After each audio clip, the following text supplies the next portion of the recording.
2장 1절에서 4절의 말씀으로 믿음으로 말미암아 살리라, 이런 제목으로 은혜를 나누고자 합니다.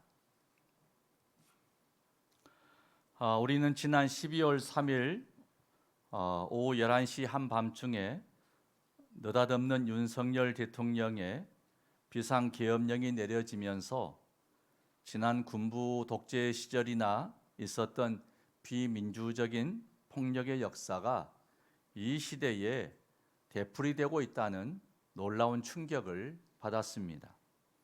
그리고 밤새워 국회의원들이 계엄군과 경찰 방어망을 뚫고 국회에 모여 비상계엄 해제 결의와 함께 결국은 비상계엄 해제되는 상황을 지켜보았습니다. 그리고 어젯밤에는 국회에서 진행된 반헌법적이고 내란을 일으킨 대통령 탄핵 결의안이 국민의힘 의원들의 불참으로 부결되는 상황을 지켜보았습니다. 수많은 국민이 전국 각지에서 그리고 여의도 국회의사당 앞에서 윤석열 대통령을 당장 탄핵해야 한다고 했지만 정부와 여당은 당리당략과 기득권에 매여 진정한 반성도 책임 있는 태도도 보이지를 않았습니다. 그러나 지난 우리나라 역사가 교훈해 주듯이 억압과 차별과 폭력으로 국민을 억눌렀던 군부 독재 세력도 결국 물러났고 역사의 심판을 받았습니다. 우리나라는 세계가 놀랄 정도로 위기에 강한 민족입니다. 전쟁의 위기, 경제 위기, 원유 유출로 인한 환경의 위기, 민주주의의 위기 등 어떤 위기도 힘을 모아서 극복해 내었습니다.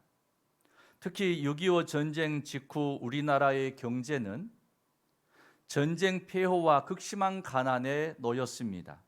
세계에서 최하위의 빈곤 국가인 방글라데시, 에티오피아보다 더 가난한 나라였습니다. 그러나 오늘날 개발도상국가 중에서 유일하게 선진국으로 진입한 국가가 되었습니다. 세계의 10대 선진국의 지난 역사를 보면 모두 제국주의를 통해서 여러 나라들을 식민지 삼아 착취를 통해 경제적인 부를 축적한 나라들입니다. 유일하게 우리나라는 주변 나라를 식민지로 삼아 착취하지 않고 온 국민이 근면과 성실, 창의력과 기술을 통한 자력으로 부강한 경제를 일으킨 나라입니다. 지금은 120여 년 전 김구 선생이 백범일지를 통해서 나의 소원은 우리 민족이 세계에 기여하는 문화 강국이 되는 것이다 라고 했는데 그 꿈이 현실이 되었습니다. 지금 우리나라는 K로 시작되어지는 K-팝과 댄스, K-영화와 드라마, K-푸드, K-온돌, K-화장품 등 세계인이 열광하는 민족의 저력을 보여주고 있습니다. 우리는 마침내 민족의 가장 큰 소원인 남북의 상생과 공존과 번영을 통해 휴전이 종전선언으로 바뀌어지고 나아가 평화적 통일의 날도 이루어질 것을 믿습니다. 그러므로 반역사적이고 반민주적인 검찰 독재 권력도 결국은 역사의 심판을 벗어나지는 못할 것입니다. 우리는 한 사람의 무지와 독선과 교만에 가득 찬 권력이 법을 악용하며 민주주의를 무너뜨리는 것을 지켜보았습니다. 그러나 결국 이 일을 계기로 우리는 한층 더 성숙하고 뿌리 깊고 든든한 민주주의를 세워가게 될 것입니다. 나아가 민생 경제 위기도 이겨내고 말 것입니다. 왜냐하면 우리는 여전히 하나님의 도우심을 바라고 의지하며 기도하기 때문입니다. 기도하는 나라와 백성은 망하지 않습니다. 기도하는 교회와 가정은 망하지 않습니다. 지금은 예전에 비해서 신앙생활이 어려워지고 교회의 힘이 예전만 못해졌습니다. 그럼에도 불구하고 여전히 교회에서 성도들은 기도를 쉬지 않고 있습니다. 그리고 힘들고 위기 상황이 올수록 더욱 열심히 기도하는 저력을 가진 한국 교회입니다. 사랑하는 성도 여러분, 오늘 본문 하박국 선지자의 말씀도 오늘 이 시대의 위기의 상황과 비슷한 점이 많습니다. 구약의 시대나 신약의 시대나 하나님의 백성은 말씀과 기도, 예배와 찬송의 생활이 기본이 되어야 합니다. 그러나 하나님의 백성으로 부름을 받고 선택을 받은 이스라엘 백성들은 신앙이 건강하지 못했습니다. 출애굽 초기부터 원망과 불평이 끊이지 않았습니다. 가나안 정착 후에 사사 시대에도 하나님의 말씀을 떠나 우상을 섬겼습니다. 이들은 처음에는 하나님과 우상을 혼합하여 섬기다가 후에는 하나님을 떠나 온갖 우상 숭배에 빠졌습니다. 하나님의 백성이라는 이름은 있었지만 하나님을 섬기는 참된 신앙도 참된 삶도 없었습니다. 분열 왕국 시대는 더욱 신앙이 타락하였습니다. 이런 말씀을 우리가 돌아볼 때 신앙생활에서 항상 우리가 돌아볼 일이 있습니다. 그것은 신앙이 습관에 빠지지 않아야 한다라는 것입니다. 말씀과 기도 생활, 예배와 찬송 생활이 습관에 빠지게 되면 하나님을 향한 감동이 사라져버리기 때문입니다. 우리는 한 해를 돌아보며 자신의 신앙을 돌아보는 우리 모두가 되어야 할 줄 믿습니다. 사도행전 17장 11절의 말씀을 보면 베레아에 있는 사람들은 데살로니가에 있는 사람들보다 더 너그러워서 간절한 마음으로 말씀을 받고 이것이 그러한가 하여 날마다 성경을 상고하였다, 이렇게 말씀합니다. 사도 바울은 베레아 성도들을 칭찬하면서 너그럽고 간절한 마음으로 말씀을 받는다고 했습니다. 우리는 하나님의 말씀을 읽거나 설교 말씀을 들은 후에는 그 말씀을 묵상하며 내 삶에 적용해야 합니다. 사도 바울도 다메섹 도상에서 예수님을 만난 후에 회개하고 아라비아 광야에서 3년을 지냈습니다. 말씀을 깊이 묵상하며 기도 생활을 했습니다. 사도 바울은 이렇게 말씀과 기도 생활을 통해서 하나님의 뜻을 자신의 삶에 적용하였습니다. 그리고 이방인의 사도가 되어 헌신하며 죽기까지 충성하는 일꾼이 되었습니다. 이처럼 진정한 기도는 하나님께 나의 주장을 관철하는 것이 아닙니다. 오히려 하나님께 오늘 말씀을 통해 하나님께서 나에게 주시는 뜻은 무엇입니까? 라고 묻고 주님의 뜻에 순종하는 것입니다. 십자가를 앞에 둔 겟세마네 동산에서의 주님의 기도는 모든 기도의 모범입니다. 마태복음 26장 39절 하반절의 말씀 함께 봉독하죠. 내 아버지여, 만일 할만하시거든 이 잔을 내게서 지나가게 하옵소서. 그러나 나의 원대로 마시옵고 아버지의 원대로 하옵소서 하시고 아멘. 하박국 선지자는 1장에서 두 번에 걸쳐 하나님께 질문을 하고 하나님의 응답을 기다립니다. 하박국 선지자의 질문을 몇 마디로 정리하면 이런 겁니다. 바벨론 제국의 침략이 다가오는데 남유다 왕국의 왕과 고위 관원들과 악인들은 심각성을 깨닫지 못하고 있다는 것입니다. 여전히 악을 행하며 하나님께 온전히 돌아오지 않는다는 것입니다. 문제는 의의 하나님께서 악인을 심판하심은 마땅하지만 선량한 수많은 백성들마저 바벨론 제국의 침략으로 고통을 받고 죽임을 당하고 무자비하게 끌려가며 멸망당하는 것이 옳은 것입니까? 이런 질문을 하고 있습니다. 오늘 2장 본문에서 하박국은 성루의 파수꾼처럼 다가올 민족의 큰 위기를 바라보면서 자비와 긍휼이 많으신 하나님의 도우심을 바라고 하나님의 말씀을 인내로써 기다리고 있습니다. 사랑하는 성도 여러분, 신앙생활에는 반드시 인내가 필요한 것입니다. 동의하십니까? 본문의 3절의 말씀 3절 같이 봉독하죠. 이 묵시는 정한 때가 있나니 그 종말이 속히 이르겠고 결코 거짓되지 아니하리라. 비록 더딜지라도 기다리라. 지체되지 않고 반드시 응하리라. 아멘. 하나님께서 친히 더딜지라도 기다리라. 지체되지 않고 반드시 응하리라. 이렇게 말씀하십니다. 로마서 5장 4절에서도 인내는 연단을 이루고 연단은 소망을 이룬다고 했습니다. 이러한 인내는 우리 신앙생활과 직접적인 연관이 있습니다. 예수님께서도 이 땅에서 공생애 동안 여러 가지 시험과 환난과 핍박이 있었지만 인내를 통해서 마침내 하나님의 뜻을 다 이루셨습니다. 구약 성경에서 수많은 인물들이 있지만 한두 사람을 예를 들어보면 요셉은 형제들의 배신과 보디발 가정에서 겪는 시험과 유혹, 홀로 감옥에 버려지는 배신과 고통 등 수많은 어려움을 겪습니다. 그러나 임마누엘 하나님께서 악을 선으로 바꾸어 주실 것을 믿고 인내함으로 마침내 하나님의 뜻을 이루어 드리는 랜드마크 같은 위대한 삶을 살았습니다.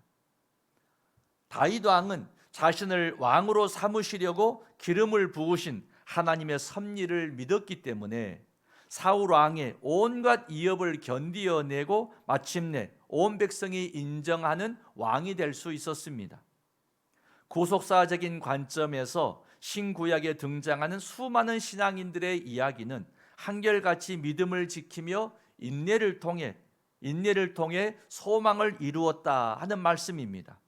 하나님의 백성이 죽도록 충성할 수 있는 원동력도 믿음 생활에 인내가 있기 때문입니다. 성도 여러분, 세상 일도 인내가 없이는 이루어지는 것이 없습니다. 농부가 봄에 씨를 뿌린 후에 농사는 수고와 인내를 통해 가을에 추수하지 않습니까?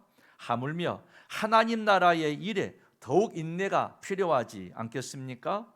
요한복음 15장에서 예수님께서 비유를 통해 나는 참 포도나무요 너희는 가지니 반드시 인내심을 가지고 포도나무와 하나가 되어야 너희가 열매를 많이 맺을 수 있다고 말씀하십니다.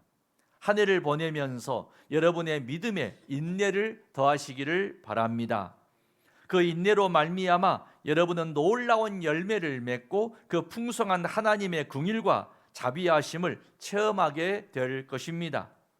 하박국 선지자는 바벨론의 침략은 다가오고 왕과 고관들과 백성들은 회개할 줄을 모르고 오히려 더욱 악을 행하며 말씀에 불순종합니다. 회개하고 하나님께 돌아와도 부족한 시대의 상황에서 하박국 선지자의 고통과 통분하는 심정을 느끼게 됩니다. 그래서 오늘 본문의 말씀은 이 시대의 상황과 닮은 점이 있다라는 것입니다. 예전에 김지아 시인이 노래한 타는 목마름으로 민주주의여 만세라는 시처럼 밤새도록 귀가하지 못하고 광장에서 거리에서 타는 목마름으로 민주주의를 외치는 군중의 함성을 생각하게 합니다. 저는 이 일로 분신 자살과 같이 생명을 소홀히 하는 아픈 역사가 반복되지 않기를 간절히 바랍니다. 민주주의 역사도 인내 없이 이루어지는 것은 없습니다. 신앙의 깊이와 넓이, 지고한 성숙한 신앙의 열매 또한 인내 없이 이루어지는 법은 없습니다. 하박국 선지자는 고통스러운 역사의 상황에서 주의 성전에서 하나님을 만날 것이라고 말씀하고 있습니다. 하박국 2장 20절의 말씀, 20절 같이 봉독합니다. 오직 여호와는 그 성전에 계시니 온 땅은 그 앞에서 잠잠할지니라 하시니라. 아멘. 세상이 시끄럽고 마음이 분하고 견디기 힘든 일을 당할 때일수록 하박국은 오직 여호와는 그 성전에 계신다 이렇게 선포합니다. 왕과 고관들과 악인들 그리고 모든 백성은 하나님 앞에서 잠잠하라고 명령합니다. 잠잠해야 할 이유는 하나님의 말씀을 들어야 하기 때문입니다. 사랑하는 성도 여러분, 여러분의 마음이 오늘의 시대 상황에서 시끄럽고 분노가 그치지 않을수록 주의 성전에 나와 예배하며 기도하시기를 바랍니다. 위기에 강한 한국민입니다. 지난 과거 불행한 군사 독재의 역사를 우리는 이겨냈습니다. 공정과 상식을 기대한 국민의 염원을 짓밟은 검찰 독재 권력도 반드시 끝이 날 것입니다. 수많은 국민과 여당 야당 가리지 않고 모두가 더 이상 윤석열은 대통령 자격이 없다 이렇게 말하고 있습니다. 무능한 정권으로 인해서 국민과 국론이 분열되지 않아야 할 것입니다. 우리는 나라와 민족이 하나가 되어 건강한 민주주의 국가를 회복하도록 기도하고 또 기도해야 하겠습니다. 사랑하는 성도 여러분, 그리고 여러분의 삶과 가정에도 힘들고 어려운 일이 있다면 주의 성전에 나와서 예배하고 기도하시기를 바랍니다. 하나님은 살아계십니다. 반드시 여러분의 기도를 들으시고 응답 주실 줄로 믿습니다. 산 위의 신앙과 산 아래의 신앙, 골방의 기도와 시장에서의 복음 전도, 우리의 신앙은 건강하게 균형이 잡혀야 합니다. 주의 성전에서 기도하고 세상에 나아가 진리와 정의를 외쳐야 합니다. 하박국 선지자의 기도에 하나님께서 놀라운 말씀으로 응답하시며 선포하십니다. 오늘 본문의 4절 말씀입니다. 4절 같이 봉독합니다. 보라, 그의 마음은 교만하며 그 속에서 정직하지 못하나 의인은 그의 믿음으로 말미암아 살리라. 아멘. 하박국 선지자 시대의 왕과 고관들과 기득권에 매인 악인들의 마음은 교만하며 그 속에서 정직하지 못하다라고 말씀합니다. 불의한 자들은 시대를 초월하여 살아가는 삶의 방식이 닮아 있습니다. 그리고 그 길은 멸망도 닮아 있습니다. 이게 역사의 교훈입니다. 그러나 의인은 그의 믿음으로 말미암아 살리라. 하나님의 선포된 말씀입니다. 성도의 신앙생활에는 인내가 필요한데 믿음 없는 인내는 아무런 소용이 없습니다. 믿음을 가지고 인내하는 것이지요. 하나님 나라의 기초는 믿음입니다. 그리고 이 믿음은 하나님께서 우리에게 주시는 선물입니다.